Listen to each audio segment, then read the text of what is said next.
সংগ্রামী যৌথ মঞ্চে যে মঞ্চ আছে তার উপরে ছেলেরা উঠে গেছে, নামে যাও ভাই। এই উপরে যারা উঠেছো নামে যাও, একদম একদম নেমে যাও, এটা অনৈতিক কাজ। নেমে পড়ো চাল থেকে। শোনেন ভাই, এদিকে তাকান। 2021 সালে নির্বাচন কি দেখিয়ে পার হয়েছিল? বিজেপি বলেছিল এসআইআর করে তাড়িয়ে দেবো, এই বিজেপি বলেছে এনআরসি সিএ করে তাড়িয়ে দেবো। আর মমতা ব্যানার্জির দলেরা কি বলেছিল? যে তাড়াতে পারবে না, আমরা আছি। এখনো বলুন, এই 2026-এ নির্বাচন আসছে, এসআইআর করে ভোটাধিকার কেড়ে নেবো গল্প শোনাচ্ছে শুভেন্দু অধিকারী, আর মমতা ব্যানার্জি ফিক ফিক করে এসে বলছে আমি থাকতে এসআইআর হতে দেব না। অলরেডি কাগজ নিয়ে আপনাকে আমাকে ছুটাছুটি করতে হচ্ছে, আমার নামও নোটিশ এসে গিয়েছে। নোবেল জয়ী বিখ্যাত মানুষ অমর্ত্য সেন্সারের নামেও অপদার্থ কমিশন নোটিশ পাঠিয়েছে এই বিজেপি তৃণমূলের পাল্লায় পড়ে। শুধু তাই নয়, স্বাধীনতা সংগ্রামী, মুক্তিযোদ্ধা, বীর, ভারতবর্ষের অন্যতম শ্রেষ্ঠ আইকনিক ব্যক্তি, তার নাম নেতাজি সুভাষচন্দ্র বোস, নেতাজি সুভাষচন্দ্র স্যারের পরিবারকেও এই নোটিশ পাঠিয়েছে। তাই আপনাদের বলবো, 2026-এর বৈতরণী পার করার জন্য তৃণমূল আর বিজেপি এসআইআর নামক এই সমস্যাটার অবতরণ করেছে। তাই আপনাদের বলবো, এই সমস্যাতে অহেতুক হয়রানি করার চেষ্টা হচ্ছে, তবে আপনি আতঙ্কিত হবেন না। দিন দেওয়ানে বলেছিলাম স্বচ্ছ এসআইআর করলে সহযোগিতা করব, আজকেও বলছি স্বচ্ছ এসআইআর মিন্স ভোটার লিস্ট স্বচ্ছ হোক, মৃত ভোটারের নাম বাদ যাবে। একাধিক জায়গায় ভোটার লিস্টে নাম উঠেছে, বাদ যাবে। যার অস্তিত্ব নেই সেই ভোটারের নাম বাদ যাবে, প্রয়োজনে আমরা সহযোগিতা করব। কিন্তু স্বচ্ছতার নামে নির্বাচন কমিশন যে অহেতুক হয়রানি করছে, এর জবাব দেওয়ার জন্য প্রশ্ন করেছিলাম আমরা নির্বাচন কমিশনে। শুধু তাই নয়, আপনাদের এই নওশাদ সিদ্দিকী কামচিহ্ন নেতা সুপ্রিম কোর্টে গিয়ে আপনাদের জন্য মামলা করেছে। আপনাদের বলে রাখি, দুটো কাজ এই মুহূর্তে মমতা ব্যানার্জি যদি করে, দুটো কাজ যদি এই মুহূর্তে মমতা ব্যানার্জি করে, হয়রানিও বন্ধ হবে, আতঙ্কিত হবেন না। দুটো কাজ কি কি বলে দিচ্ছি, শর্ট টাইম, আমি বেশিক্ষণ বলবো না, বলেছি আপনাদের। প্রথম কাজ হচ্ছে ওয়াল পার্টি মিটিং ডাকা। মমতা ব্যানার্জি ওয়াল পার্টি মিটিং ডাকুক, সমস্ত রাজনৈতিক দলের নেতাদেরকে ডাকুক। যেই পরিস্থিতি বাংলার স্বাধীনতা সংগ্রামী পরিবার থেকে শুরু করে, পীর পরিবার থেকে শুরু করে, বিভিন্ন ধর্মীয় পরিবার থেকে শুরু করে, বিভিন্ন যাদের সামাজিক প্রভাব প্রতিপত্তি আছে, সব সমেত সাধারণ মানুষদেরকে অহেতুক হয়রানি হচ্ছে, এই হয়রানি বন্ধ আমাদের করতে হবে। অল পার্টি মিটিং ডাকা দরকার। কেমন অল পার্টি মিটিং আপনাদের জানিয়ে রাখি, বর্বর পাকিস্তানিরা যখন এসে পেহেলগাঁওতে আমাদের দেশের নাগরিককে খুন করলো, সেই সময় অল পার্টি মিটিং ভারত সরকার ডেকেছিল। সেই সময় কংগ্রেসের পক্ষ থেকে বলেছিল পাকিস্তানের বিরুদ্ধে অল আউট যাও, আমাদের কোনো অবজেকশন নাই। আজকে মমতা ব্যানার্জি যদি অল পার্টি মিটিং ডাকে, মমতা ব্যানার্জি ডাকে কেউ আসুক আর নাই আসুক, ইন্ডিয়ান সেকুলার ফ্রন্ট যাবে বাংলার নাগরিকদের সাথে, সেখানে গিয়ে বলবে স্বচ্ছতার সাথে যে কাজ পশ্চিমবাংলা সরকার করতে চাই আমরা প্রস্তুত আছি বাংলার মানুষের জন্য। করবে, তাহলে আপনি আতঙ্কিত মুক্ত হবেন তো ভাই? কিন্তু চায় না আপনি আতঙ্কিত মুক্ত হন মমতা ব্যানার্জির দলেরা। এরা চাই আপনি পেরেশানে থাকুন। আপনি পেরেশানে থাকলে প্রশ্ন করতে পারবেন না মাদ্রাসায় টিচার নেই কেন। আজকে দেখুন কলকাতায় গতকালকে খোঁজ নিয়ে দেখুন, প্রায় 33 দিন এই ঠান্ডাতে তারা পড়ে আছে। আনএডেড টিচারগুলো, এমএসকেএসএসকে টিচারদের সাম্মানিকটা ঠিকঠাক পাচ্ছে না। মাদ্রাসায় 10,000 শূন্য পদ হয়ে গেছে, পরিকাঠামো ধ্বংস হয়ে গেছে, স্কুলে টিচার নাই, হাই স্কুলে টিচার নাই, শিক্ষার পরিকাঠামো ধ্বংস হয়ে গেছে। আপনি এটা প্রশ্ন করবেন না এসআইআরের কাগজ নিয়ে ছুটাছুটি করবেন?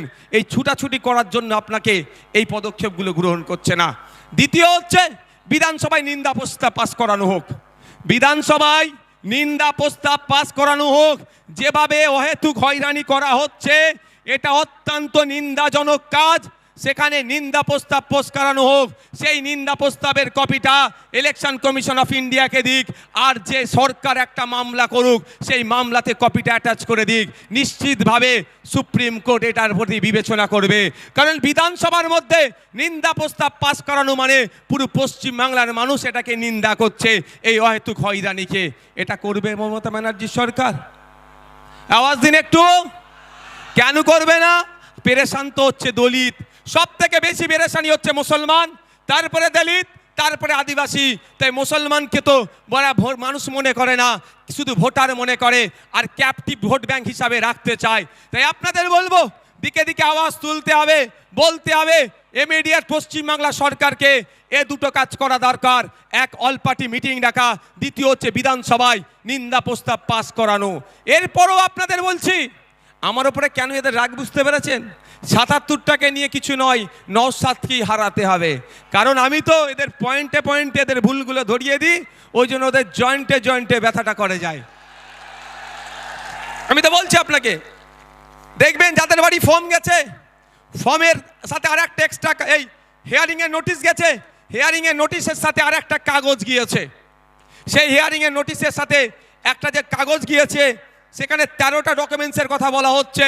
যাদেরকে হিয়ারিংয়ে ডাকা হচ্ছে, এই 13টা ডকুমেন্টসের মধ্যে কোনো একটা ডকুমেন্ট সাবমিট করলে তার হিয়ারিংটা সে পজিটিভ হয়ে যাবে, অর্থাৎ তার অসুবিধা হবে না। এটা বলছো তো?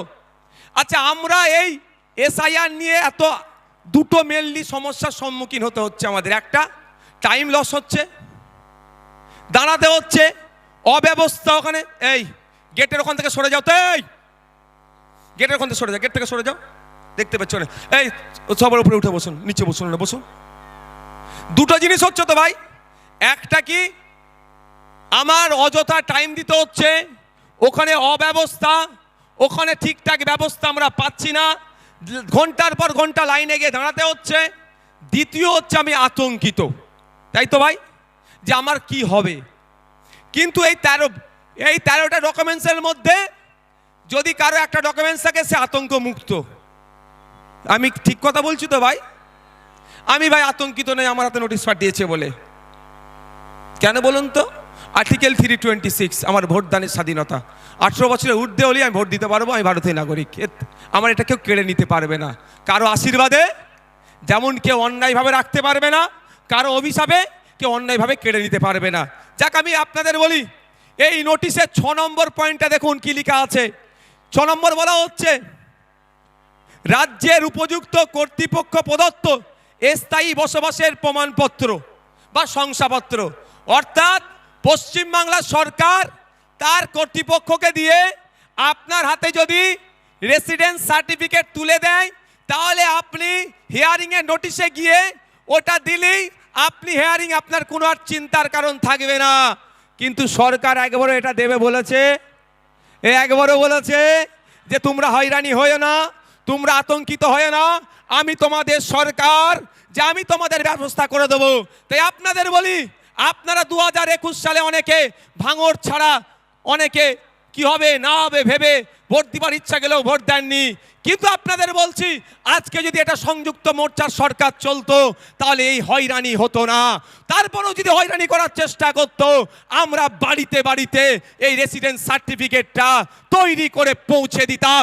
বাড়িতে থাকো, তোমার বাড়িতে আমরা কাগজ পৌঁছে দেবো।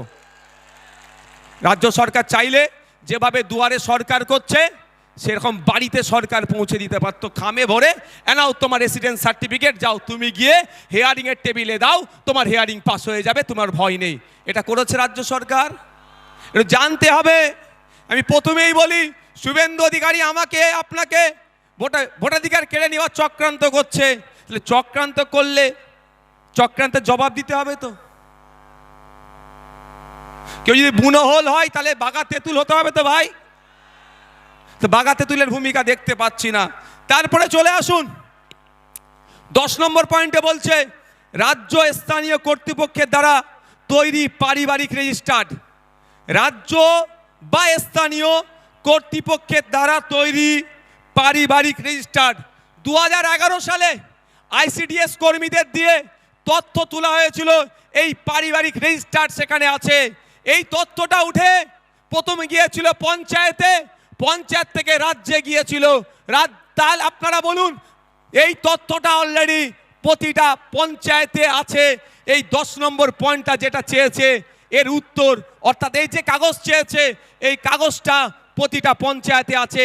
রাজ্য সরকার 2023-এর পঞ্চায়েত নির্বাচনে একছত্র ভোট লুট করেছে।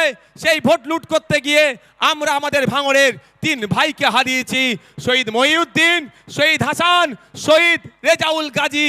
3 জনকে হারিয়েছি। শুধু নয়, সারা রাজ্যে আমাদের কর্মীদের উপর অত্যাচার করে তারা অবৈধ পন্থা অবলম্বন করে আজকে তারা পঞ্চায়েতের ক্ষমতায় বসে আছে, পঞ্চায়েত চালাচ্ছে। সেই পঞ্চায়েতের মাধ্যমেই যদি প্রতিটা বাড়িতে বাড়িতে এই তথ্যটা 10 নম্বর যে পয়েন্ট আছে পারিবারিক রেজিস্টার যদি পৌঁছে দেয়, ওটা নিয়ে আপনি যখনই হিয়ারিংয়ের টেবিলে যাবেন আপনাকে অফিসার আর কিছু দ্বিতীয় প্রশ্ন করার সুযোগ পাবে না। ওটা জমা দেবেন, জমা দেওয়ার পরে আপনার হিয়ারিং কমপ্লিট হয়ে যাবে। তাহলে আতঙ্ক মুক্ত হবে না ভাই? তো রাজ্য সরকার চাইলে আপনার আতঙ্ক মুক্ত করতে পারে এই দুটো ডকুমেন্টস দিয়ে, কিন্তু রাজ্য সরকার তো আতঙ্ক মুক্ত চাইছে না। যদি আতঙ্ক মুক্ত চাইতো, কুরআন শরীফকে নিয়ে যে অসীম সরকার কুভাষায় কথা বলেছে তাকে ধরে এতক্ষণ জেলের মধ্যে রাখতো, পুলিশ সুমোটো করতো, তার বিরুদ্ধে ব্যবস্থা নিয়ে এত দূরের কথা প্রায় 900 মতো অভিযোগ জমা পড়েছে, এখনো একটাও এফআইআর হিসাবে ট্রিট করেনি এই রাজ্য সরকার। তার মানে বোঝা যাচ্ছে আপনাকে আমাকে কি নজরে দেখে। তবে রাজ্য সরকার এফআইআর হিসাবে ট্রিট করেনি বলে ভাঙড়ের বিধায়ক নওশাদ সিদ্দিকী চুপ থাকবে না। আমি কোর্টে যাচ্ছি 156 সাবক্লাস 3 দিয়ে আমি কোর্ট থেকে মামলা করছি এই অসীম সরকারের বিরুদ্ধে। কিন্তু প্রশ্ন এটা, আপনারা বাংলার মানুষ, সংখ্যাগরিষ্ঠ মানুষ ভোট দিয়ে সরকার তৈরি করলো।